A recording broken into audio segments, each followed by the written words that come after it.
This is the third episode in a 5-episode series about science and design, where I interview people working at the intersection of these fields. It's a bilingual series with 1 episode in English and the rest in Spanish. The interviews are from Spain, Argentina, and Germany. Previously this year, we did a series on biomaterials with Heidi Jalkh. She edited a book, did the series of podcasts with me, and also created an exhibition in Berlin. The curator of this exhibition is our guest today. This interview was done together with Heidi. If you wish to know more about Heidi's work, you can always listen to the episode in which I interview her. This is the episode 529. Let's go now to our guest. She's Claudia Banz, an art and design historian and curator in the Staatliche Museum zu Berlin, an art museum.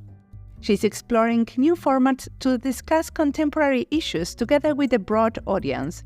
She invited us in this interview to rethink and engage with the legacy of materials. We talked about the indigenous knowledge that came with the materials of this exhibition, and we did the discussion about decolonial design. My name is Mariana Salgado. This is Diseño y Diáspora.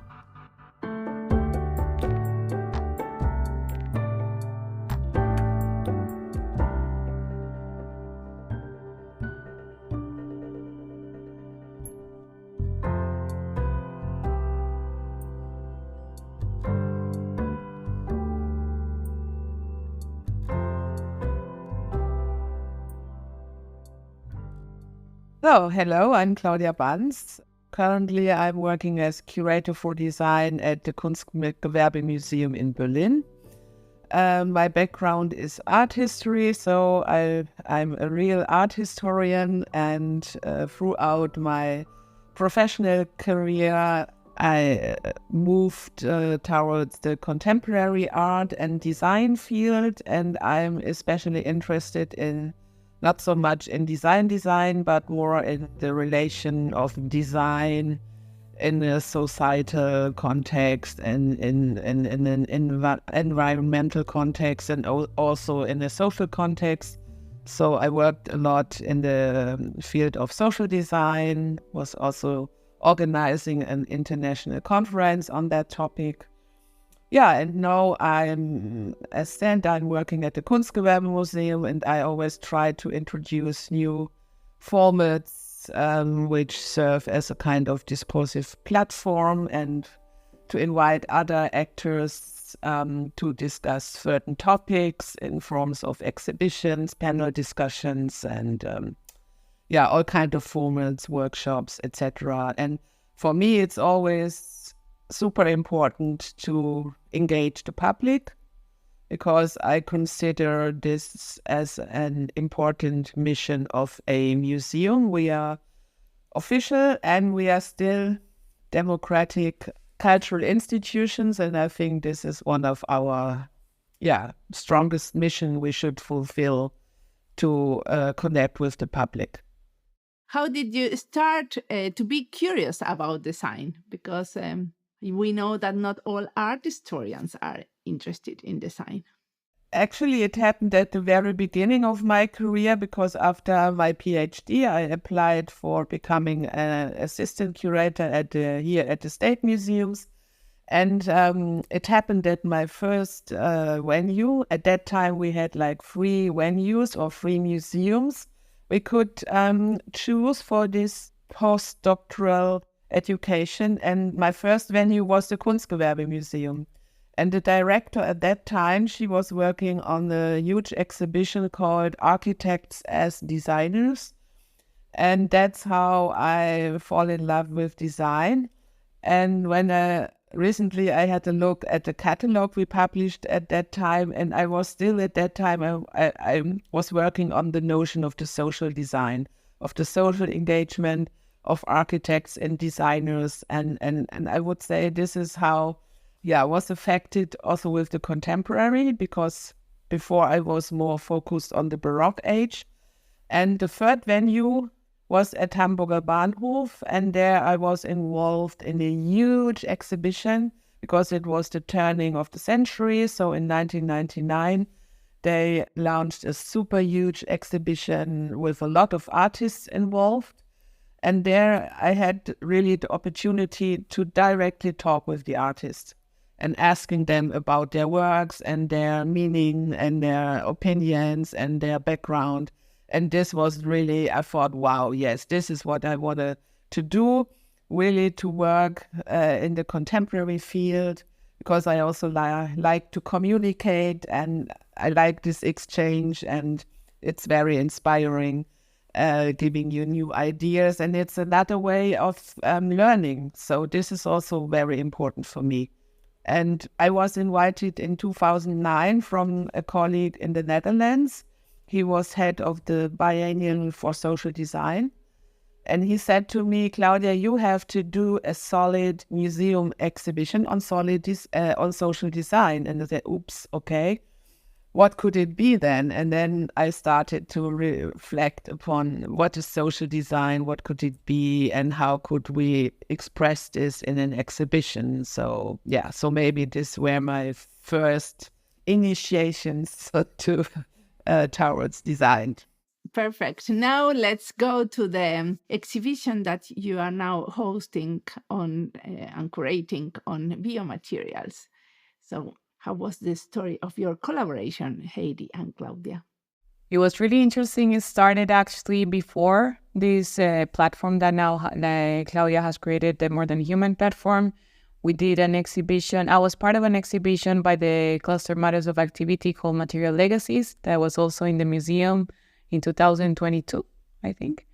And this is where we met with Claudia. I was there presenting a project that I did together with Labba, that they were in the first interview from Valdivia. We did a project on seashells, and it was interesting, the invitation from Claudia, because it was revisiting the permanent collection of the museum and creating a dialogue of the material legacies that were going on between those artifacts from historical artifacts within this new contemporary approach to materials.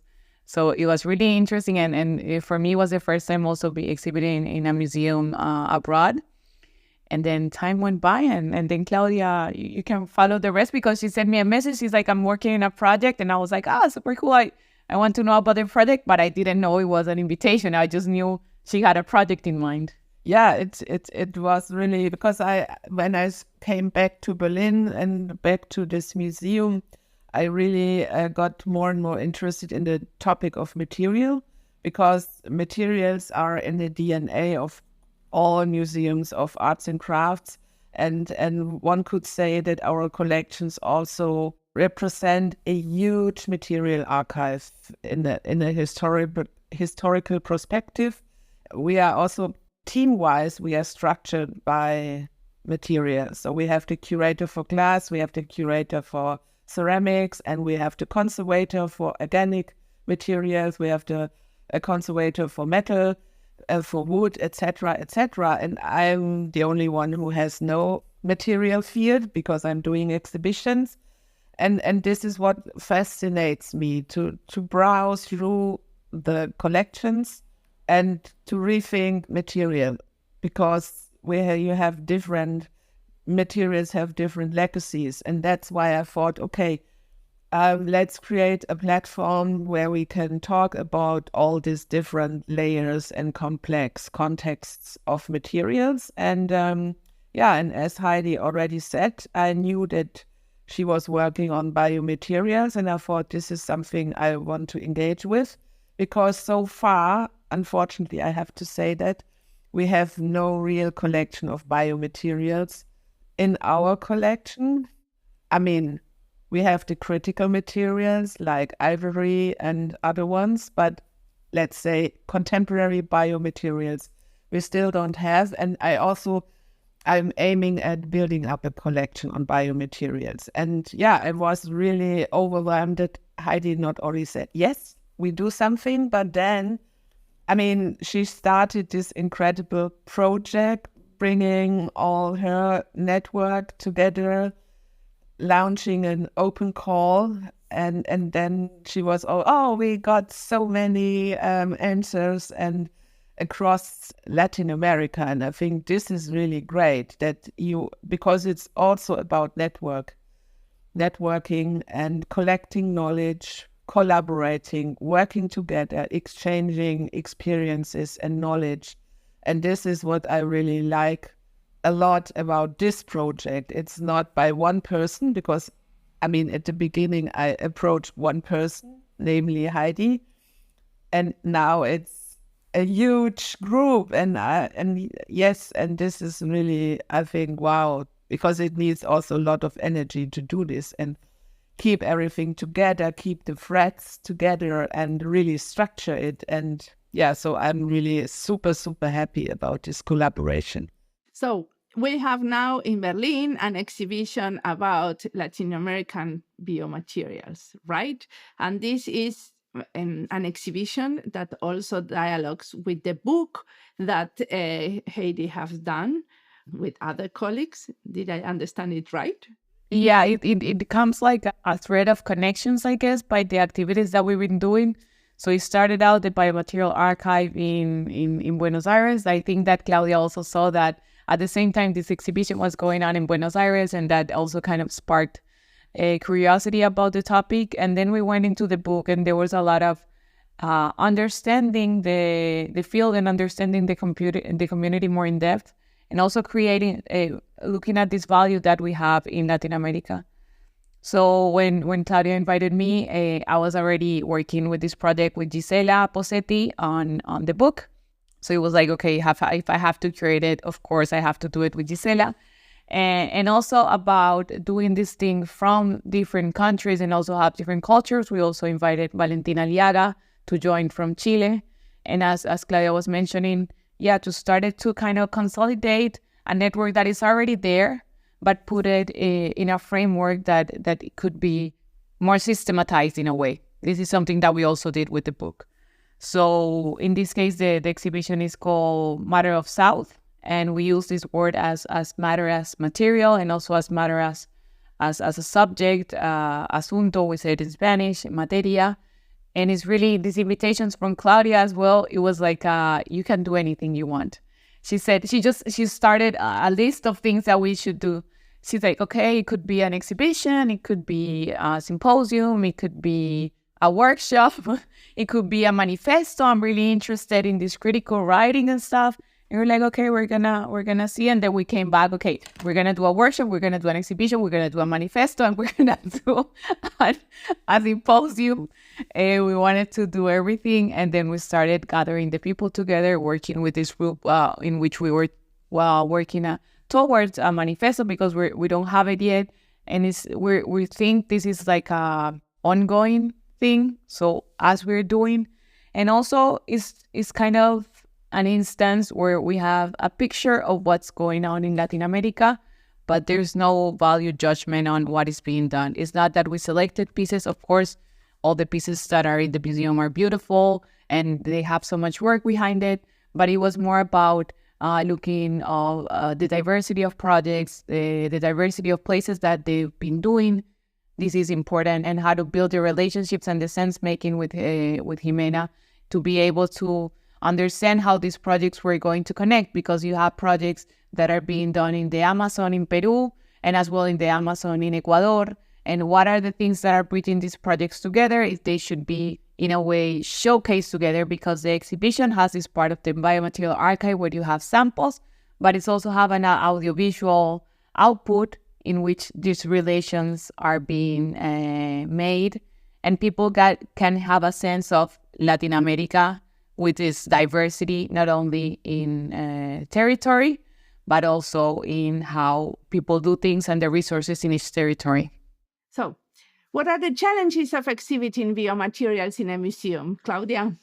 The first challenge really is that if we take it really serious, according to our rules set up by the conservators, biomaterials are not allowed in a museum, because there is always a danger that there could be little animals, little microbes, little bacteria, which would then be spread in the museum and which could affect our other objects, like, for instance, all the wood objects. And so the first thing Every time anything which is organic enters our museum or wants to enter our museum, we first have to check it and we have to send it to the freezing chamber. And there it has to stay for a week, and it will be cooled down to minus 30 degrees. And then we can take it out, then it has to rest a little bit, and only then, after that process, we can bring the biomaterials into the museum. So in a way, working on biomaterials in a museum of decorative arts is in a way a bit tricky. So this is the first challenge. And this was also the challenge for this project, because all the biomaterial probes and objects are coming from South America. So you always have this issue of transport. You have this issue of logistic, that everything arrives in time beforehand. And so I was receiving a lot of packages, like every week, every day, coming from all over Latin America. And then our conservator was checking them and say, okay, this is okay, but this has to go to the freezing chamber. Yeah, and the second thing which we just realized in the process, because Heidi and her colleagues, they were also trying to place those objects in a very natural, or let's say sustainable way, not using any, nails or things what you normally use to position something on the wall, but they did everything using wax, because we have a certain wax our conservators use to fix objects. And because of the climate in the museum, and actually it's quite also very hot in Berlin, and this affects also the climate within the museum. So like every morning we were coming to the space, so one or two objects had fallen down. And then we said, okay, it's very honorable to try to fix all the objects in a sustainable way, but maybe we should use some screws or nails in order to fix it. So maybe these are the two important things. And then the third thing, normally in a museum, you are not allowed to touch things. Everywhere you have signs, please don't touch. And of course, talking about materials, you also need this tacit tactile experience. And therefore it's always super important that you can also touch something. And I like the way the materials are presented now, because they are like on the wall and you have a lot of context information, because this is also super exciting to learn, oh, this has been made out of pineapple, or this has been made out of, I don't know, bacteria, because there are so many raw materials that have been processed. And the second thing is that they installed a table where they really put a kind of open archive, and visitors are invited to touch things. And so I think they manage it in a super nice way, and also aesthetic-wise, it just looks great. And I'm really happy. Yeah, this maybe are the three most challenging things when you deal with biomaterials in a museum. Yeah, you said before when you started to talk that for you the most important is how to engage with the public. So who is the public of this exhibition, like the usual suspects, and who are the ones that you want to put an effort in outreaching, and how? Good question. Thank you. Well, I think one audience is the bubble, which is huge in Berlin.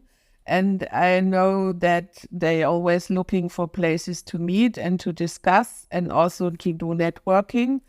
And this is why, for instance, Heidi and Gisela and Valentina launched a Making of Talk, where everyone was invited, and they were giving insights behind the scenes, how everything was developed. So this is one format we try to engage with the public. And of course, we have guided tours. We have, so I tried to launch an extra website for the whole More Than Human platform. And on this platform, so we still have to work on that, but the idea is really to have more information on that platform, because our normal or our regular website of the museum cannot be used for this amount of information. But the idea is really that at the end we have also kind of digital archive. So website is one thing, and guided tours and workshops, and my aim is really also to engage with the non-bubble public, because materials, and especially biomaterials, it's such an important topic, and I think many people are interested in it. And so far we just opened the exhibition last week, and it's super interesting to see the public which has come so far. They are super interested, and I mean, you can observe whether visitors just walk by and think, oh yeah, okay, this is a table, this is blah. And here they're really going into the topic, because Heidi and the group are really also providing extra information.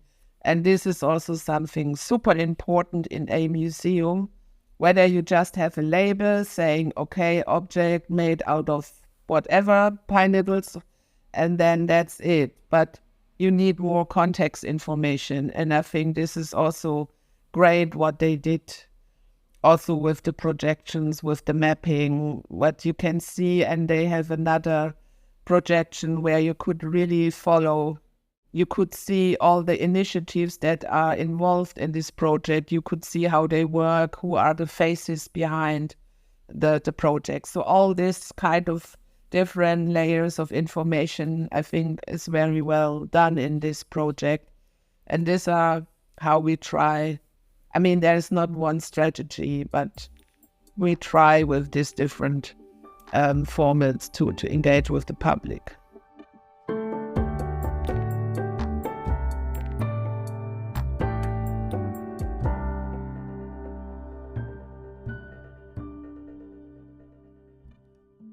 This episode is part of the list D&D in English, Ciencia y Diseño, Alemania y Diseño, Biomateriales, and Diseño Sostenible. The lists can be found in our website, in Spotify, and in our YouTube page. Trying to do a multilingual podcast is not easy. What are the parts that I should translate, and what are the ones that are not worthy? I have the lists in Spanish unless I do a whole series in English. So, for example, this podcast, that is a part of the list Biomaterials, is in the list called Biomateriales. Sometimes it is not so evident. The same problem I have with the tags. Should I tag each episode with tags in both languages? So if people are trying to search in any of the 3 languages we do podcasts, they can find it. If you have answers to these type of questions, you're welcome to send us an email and recommend us what to do. Of course, it could be great to translate everything and have search engines that, even when you look for something in one language, can also offer options in another. But we have limited resources and limited search capabilities. Recently, they gave us a recognition for our podcast. I do this podcast from Helsinki with a group of Argentinians that are content and audio designers. In our team, we also have a community manager. There was a space for only one flag in their promotion materials, so ours went with a Finnish flag. Doing things in different languages and having projects with 2 nationalities apparently is still tricky. We want diversity in our projects, but communicating the diversity is not so easy.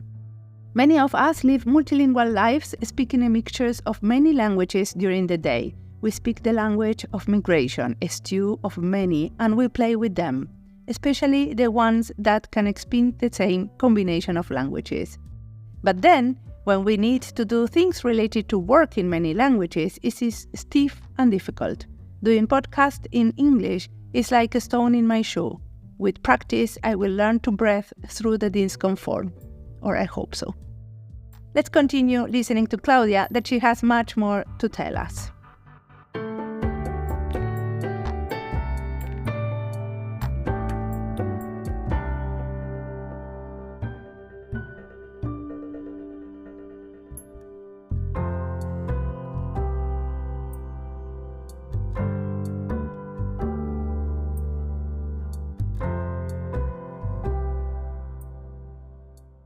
Well, one of the things that you also are doing is thinking in the moment after visiting the exhibition, right?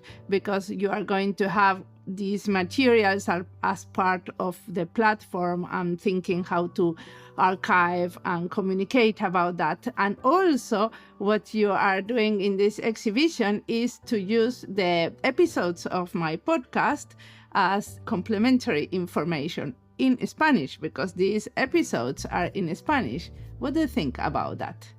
I think it's great. It's really important, and I would love to have more podcasts. So sorry that I didn't mention that before, but no, I think these podcasts are of course a format of the day, of the here and now, and I'm really happy that you started this, and I'm really grateful also that you started this podcast series. I think it's super valuable, and let's see what we can make out of it. There is also a filmmaker. We engaged a filmmaker who will do a documentary, and so we have also the visual material which we can use. And I have the experience that when you spread through all the channels, like the podcast channel, like the exhibition channel, like the film channel, like all the other formats we are doing, you reach a huge audience, and then things are coming back you couldn't expect before. And I had the experience with another exhibition I was doing in the past on fast fashion, and it was really incredible how many reactions I got afterwards. And I'm pretty sure what Heidi and the team is doing, I mean, they're getting already a huge response here in Berlin, but also I think in Latin America, and because it's the topic of the day, have to talk about materials. So what do you discover yourself in relation to biomaterials in Latin America? Do you think this is really different of what is going on in Germany or in Europe?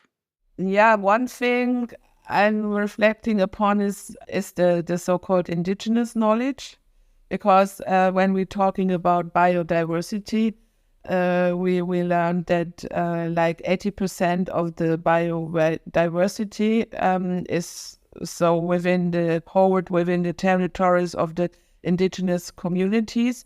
And of course, we have many indigenous communities, especially in the Amazonas region.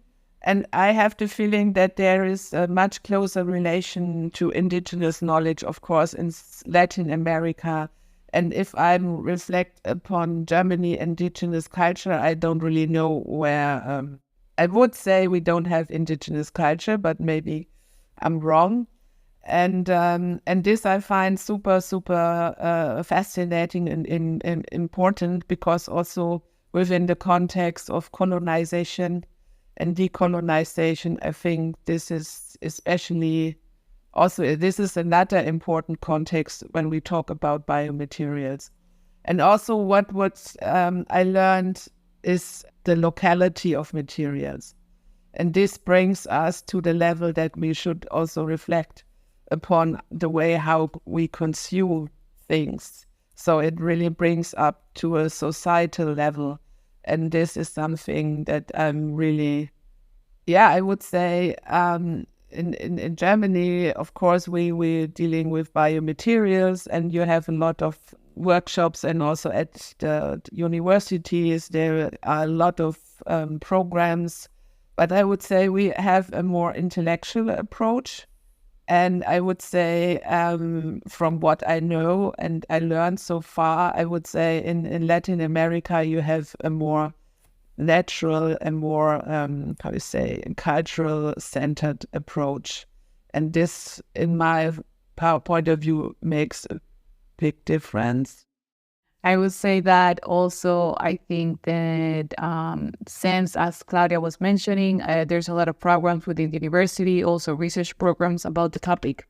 It's a bit, I would say that this thing that she was talking is more institutionalized that in South America or in Latin America. There are some institutions, of course, in Latin America that are bringing this forward, but there's a lot of grassroots projects that are kind of coming from the top down, creating these materials and taking it into this more discursive, academic aspect of it. There's a lot of people that are doing it, but there's not so much research published. Instead, in Europe, maybe there's more research published about it.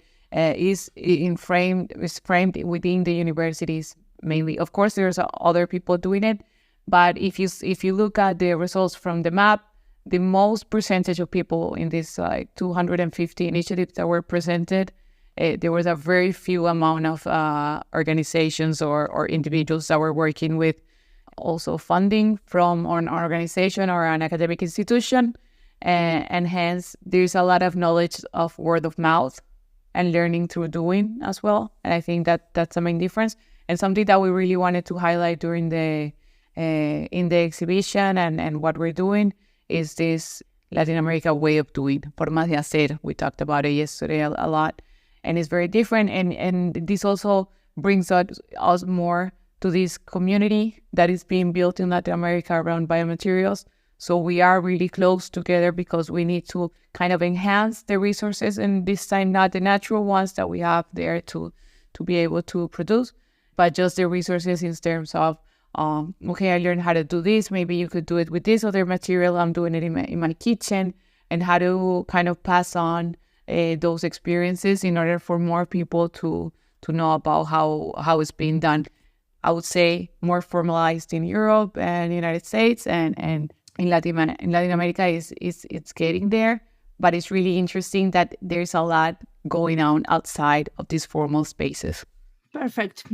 So, Claudia, if you have to be inspired by materials related to biomaterials, what do you recommend us to read, to listen, to watch? What are your sources of inspiration? What are my sources? To be honest, I'm really very much into curatorial research. I'm not so much at the moment, I have to say that, not so much on reading and watching. Sorry, I cannot really recommend something, although I should, I know, but I'm more really practice-based person. And my knowledge comes from talking to designers like Heidi and others and understanding. So I'm more the person now, although I have a PhD or I hold a PhD, I'm more also learning by curating, I have to say. Yeah. Okay.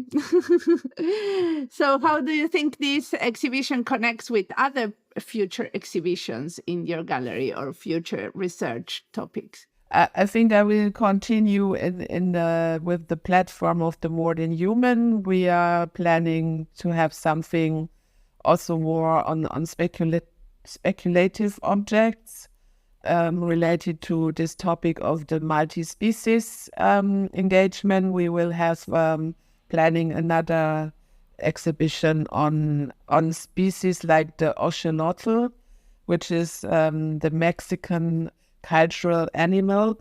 So there is an artist who will be working on the dark dwellers. So this is another topic. It goes more to the mythological and art and science field. And we will have next year also, we are planning to do something around wood, which of course is also super interesting because also we have the forest and the knowledge of the forest, the network of the forest. Plus we have a lot of wood objects in our collection. So these are the next projects we are heading. Perfect. Is there something, Heidi, you want to ask Claudia? I don't know if ask, but I am really fascinated how something that usually maybe in a lot of, when you think about a decorative art museum, if you're going to a decorative art museum, you think that things are kind of really from the past and they're staying there in a way. And I really like how she, I don't know if the words exist in English, dynamizes, she makes dynamic these things that are there over time, and inviting designers to look at their permanent collection and how to reinterpret them. She had before the design lab, and I was here the first time I was in the museum. There was a design lab where people were kind of 3D printing things that were done in ivory for so long ago, and just this thing about revisiting and actualizing the information and keeping it dynamic, I think is super nice, and it's really interesting to be able to have this access to kind of the backstage of how these things are being done, how these things are being taught us.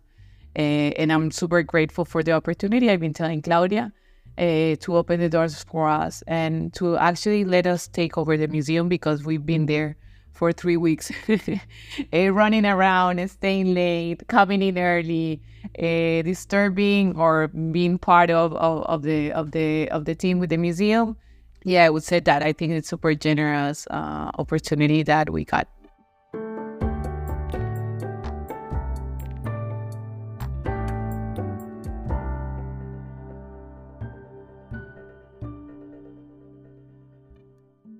In this podcast, I have interviewed many curators. At some point, I should do a list. If I want to research the ecology of design, it is obvious that curators dedicated to design, such as Claudia, are part of the equation. They interpret and exhibit design, and with it, they make a large audience understand and perceive design in new ways. They open the frontiers of design with their exhibitions. Previously, I interviewed Sylvia Smith, who curated an exhibition on designing peace in the Smithsonian Museum. This is the episode 449. Ana Elena Malet is also an art historian and curator that I interviewed in the episode 174. With her, we talk about Mexican design. She was also exploring new formats to curate and communicate, such as videos and podcasts. And in episode 94, I interviewed Nina Paim, a curator and designer working in sustainable issues at the moment of the interview. In the case of the Mio Materials exhibition, something that I want to highlight is that they have added the QR of our podcast to the signs of the exhibition, so people could, after enjoying the exhibit, listen to the episodes. They did it even though they knew that part of the audience could not be able to understand them, as they are in Spanish and the exhibition was in Berlin. This is open-mindedness. This is understanding that we have a multilingual audience, and it can be nice to offer something in other language for the ones that can listen to Spanish. As always, the music of this podcast is by Antonio Zimmerman. Sound design is by Julian Pereira. This podcast is published with Creative Commons licenses with attributions. This was Diseño y Diáspora. You can follow us on our social media channels in YouTube, Instagram, or Twitter, or visit our website. Remember to recommend us and recommend our books. By the way, did you notice that we published our second book on health and design? All our publications are online and for free from our website. Thanks for tuning in, and we'll see you in the next episode.